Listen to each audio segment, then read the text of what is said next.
Good morning on this 20th day of August, and welcome to the Daily Post. I'm Chris Tankey from the Brisbane Revival Fellowship. We're coming to you today from Adelaide, the capital of South Australia. We bring you some scriptures and some thoughts and some ideas that we hope will help you through the day. We begin as usual with the scripture, and today it comes from Romans chapter 6 and verse 14. For sin shall not have dominion over you, for ye are not under the law, but under grace.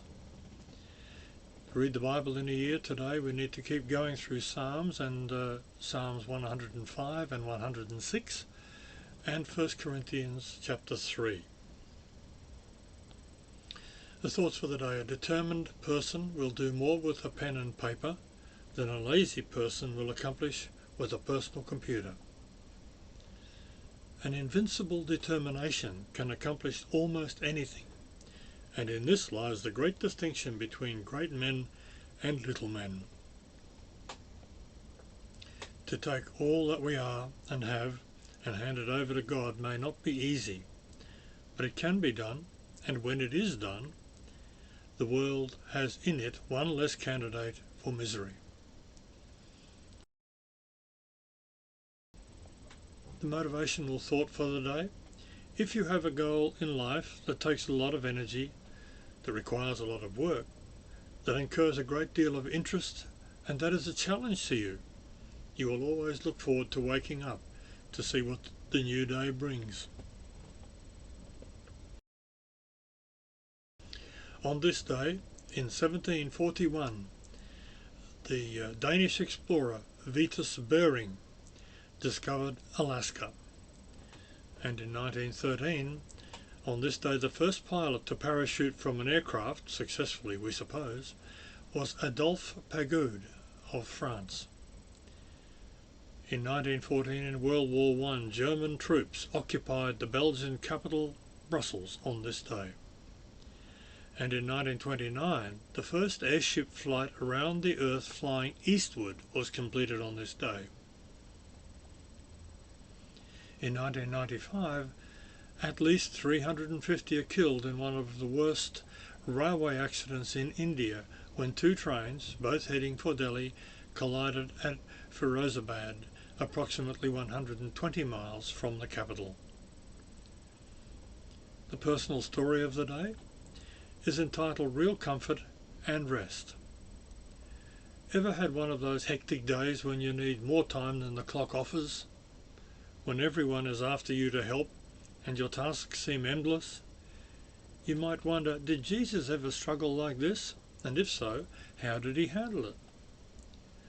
Consider the day in Jesus' life recorded in Mark chapter 1 verses 21 to 34. It began with a visit to the synagogue to teach, which he did with authority. Then things got rough. A demon-possessed man started shouting at Jesus. Calmly but sternly, the teacher cast out the demon. When Jesus left the synagogue, he and his friends went to Peter's house. But he couldn't rest. Peter's mother-in-law was sick and needed his healing touch. Later, the entire town gathered outside so Jesus could heal more sick people and cast out more demons. It must have been a pretty tiring day. How did Jesus respond?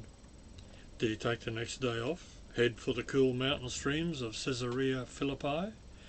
No. The next day he got up before sunrise, found a solitary place, and prayed, as we read in verse 35.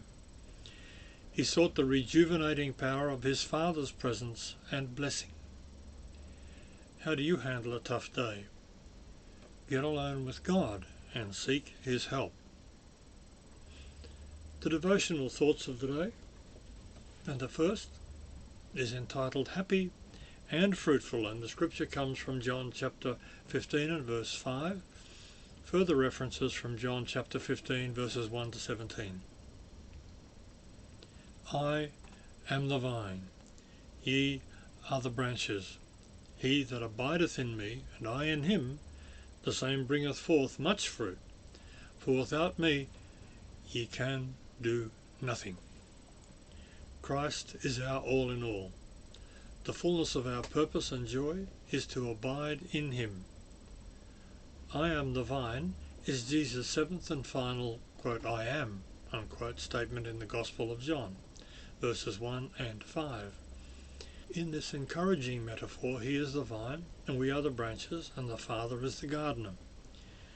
The Old Testament had already described God's people as his vineyard, as we read in Isaiah chapter 5 and verse 17. For example, that verse speaks of God's just judgment in a vineyard, Israel, that failed to produce fruit.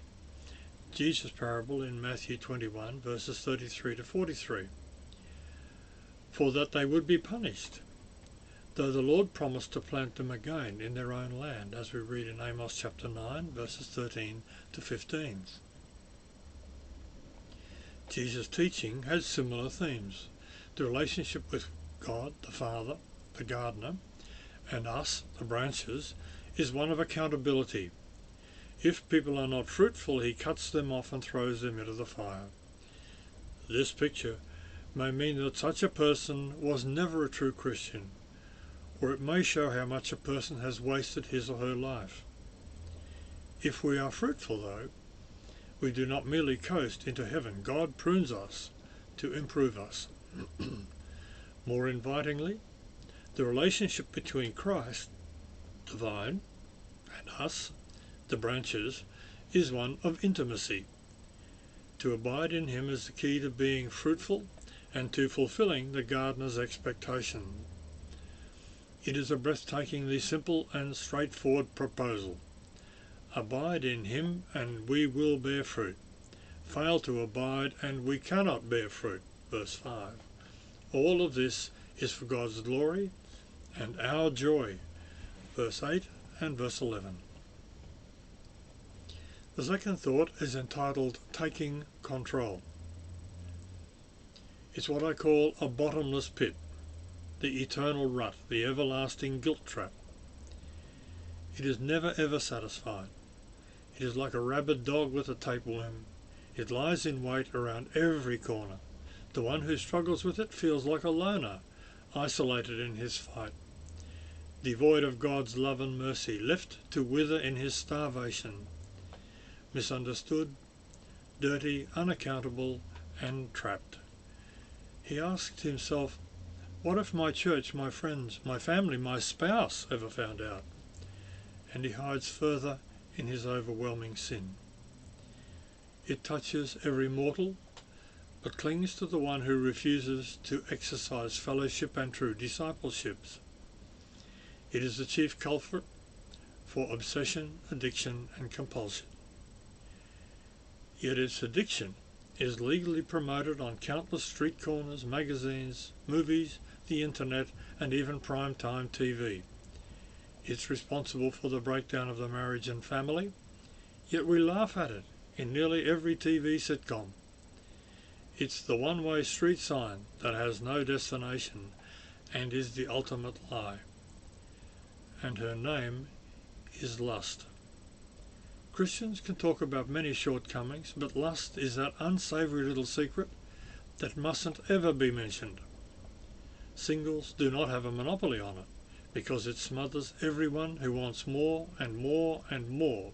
It is insatiable.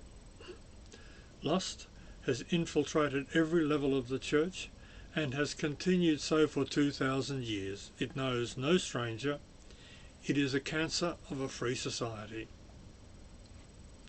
Many confuse it with love. How can I feel this strongly about another woman, job, sport, study, unless God is in it? They muse. It short-circuits wisdom and refuses godly counsel. Feelings are its only foundation. Circumstances are its storehouse. And the wavering believer is its intended victim. Bears considerable thought. So let's move into the thoughts in verse, and we return to chorus 305 in the songbook, By His Word.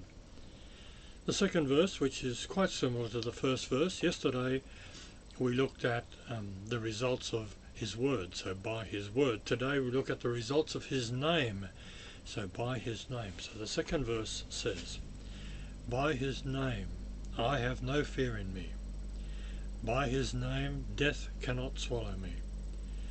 By his name I have prosperity.